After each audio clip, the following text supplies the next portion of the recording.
ایک وجہ ہے کہ وزیر اعظم جرگے سے خطاب کر رہے ہیں, پروونشل اسمبلی سے نہیں کر رہے. یہ اس بات کا ثبوت ہے کہ پروونشل اسمبلی لوگوں کو پوری طرح ریپرزینٹ نہیں کرتی. کوئی جرگہ ہوگا جس میں لوگوں کے مختلف گروپس ریپرزینٹ ہوئے ہوں گے جن سے یہ بات ہوگی.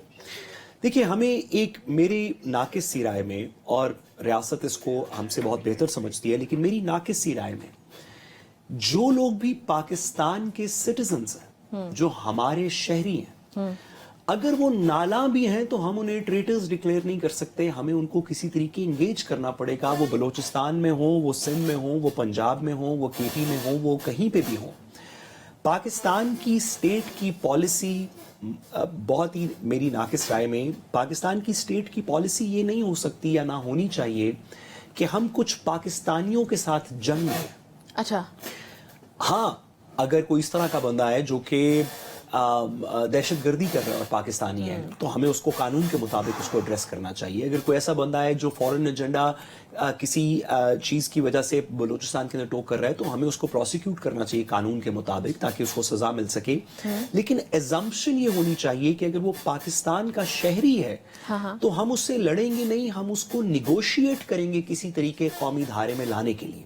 کیونکہ جیسے جیسے بلوچستان کی عام پرسنٹیج آف پاپولیشن جو ہے, اس کی آواز ایوانوں میں, اقتدار کے ایوانوں میں جیسے جیسے ریپرزینٹ ہوگی, تو بلوچستان کی خلش بھی کم ہونی شروع ہو جائے گی, لوگ ریاست کے ساتھ چلنا بھی شروع ہو جائیں گے. میرے خیال میں جرگے سے خطاب کرنا ایز اپوز ٹو کہ صرف ہم پروونشل اسمبلی سے خطاب کر رہے ہیں, جو کہ لوگوں کو ہمارے آئین کے اسٹرکچر میں تو پروونشل اسمبلی ریپرزینٹ کرتی ہے لوگوں کو, جس وجہ سے آپ جرگے سے خطاب کر رہے ہیں وہ اس بات کی ایکسیپٹنس ہے کہ وہ کتنا اسٹرانگ ہے, کہ جرگہ لوگوں کو بہتر ریپرزینٹ کرتا ہے, پروونشل اسمبلی تمام لوگوں کو ریپرزینٹ شاید نہیں کرتی. ٹھیک ہے. اچھا, شاید مہتا صاحب دوسری طرف اگر ہم دیکھیں تو افغان حکومت کے ساتھ پاکستان نے جس طرح سے سفارتکاری میں کی بھی کامیابی اس کو کنسیڈر کرتے ہیں, ہم نے کل اس پہ پروگرام میں بڑی ڈیٹیل میں بات کی تھی. اب اس کی آج مزید ڈیولپمنٹ یہ بھی ہے کہ افغان وزیر خارجہ امیر متقی کا دورہ اسلام آباد, اس کی کنفرمیشن بھی ہو چکی ہے. 3 روزہ محیط جو ہے یہ دورہ ہونے جا رہا ہے. یہ پاکستان کے لیے کتنا امپورٹنٹ ہے کہ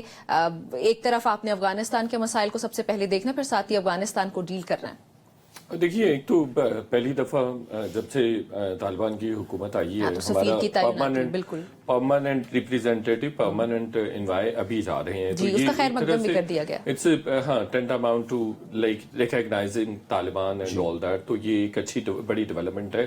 ابھی حال ہی میں چین اور سیف افریقی جو مذاکرات ہوئے تھے چین میں, بیجنگ میں ہوئے تھے, اس کا بھی یہ آؤٹ کم ہے وچ از ویری گڈ. اور مسلسل انڈیا بھی طالبان کو انگیج کر رہا تھا, طالبان کی حکومت کو انگیج کر رہا تھا, تو ہم نے اس چیلنج کو بھی منیمائز کرنے کی کوشش کی ہے. کچھ اور بھی ڈیولپمنٹس ہوئی ہیں, جیسے طالبان نے پہلی دفعہ کہا ہے, حالانکہ وہ ان کے الائے رہے ہیں پوری جنگ میں, انہوں نے پہلی دفعہ ٹی ٹی پی کو بھی وارن کیا ہے کہ آپ اب پاکستان میں حملے نہیں کریں گے اور وہ حرام کنسیڈر ہوں گے, اور جہاد نہیں, فساد ہے. ہاں, وہ کسی بھی طرح سے جائز نہیں ہے. تو یہ بھی ایک اچھی ڈیولپمنٹ ہے. تو ایک ریجن میں بھی کچھ چینجز آ رہے ہیں. فار ایگزامپل آپ دیکھ لیجئے, اس پوری جنگ میں سینٹرل ایشیا کے کچھ ممالک ہمارے ساتھ کھڑے ہوئے تھے, ایران بھی ہمارے ساتھ کھڑا ہوا تھا, ترکی بھی کھڑا ہوا تھا, اور پھر دوسری طرف چین بھی کھڑا ہوا تھا. تو افغانستان ایک بڑا چیلنج تھا کہ ہمارا روٹ بھی بنتا ہے سینٹرل ایشیا کے لیے, تو اس میں بھی ایک اچھا. لیکن میتا صاحب, جو آپ نے بات کی کہ بھارت مجھے نہیں لگتا کتنی آسانی سے افغانستان کو اپنے ہاتھ سے جانے دے گا. تو بھارت کی تو کوششیں اس کو مزید ناکام کرنے کی مزید تیز ہو جائیں گی کہ پاکستان کے تعلقات بہرحال افغانستان کے ساتھ کسی صورت بھی بہتر نہ ہوں. یہ جو سٹیپس ہوئے, پاکستان کے جو سفیر کی تعیناتی ہو گئی, یا پھر جو دورہ ہونے جا رہا ہے بیجنگ میں بھی جو ملاقاتیں ہوئیں, تو بھارت اس کے خلاف مزید کچھ کرے گا؟ آپ کو کیا لگتا ہے کیا کرے گا بھارت؟ ڈیفینیٹلی دیکھیں, اشرف غنی کی حکومت اور کرزئی ایرا میں, دونوں ایراز ہمارے لیے پاکستان کے لیے بہت زیادہ چیلنجز رہے ہیں, چیلنجنگ رہے ہیں.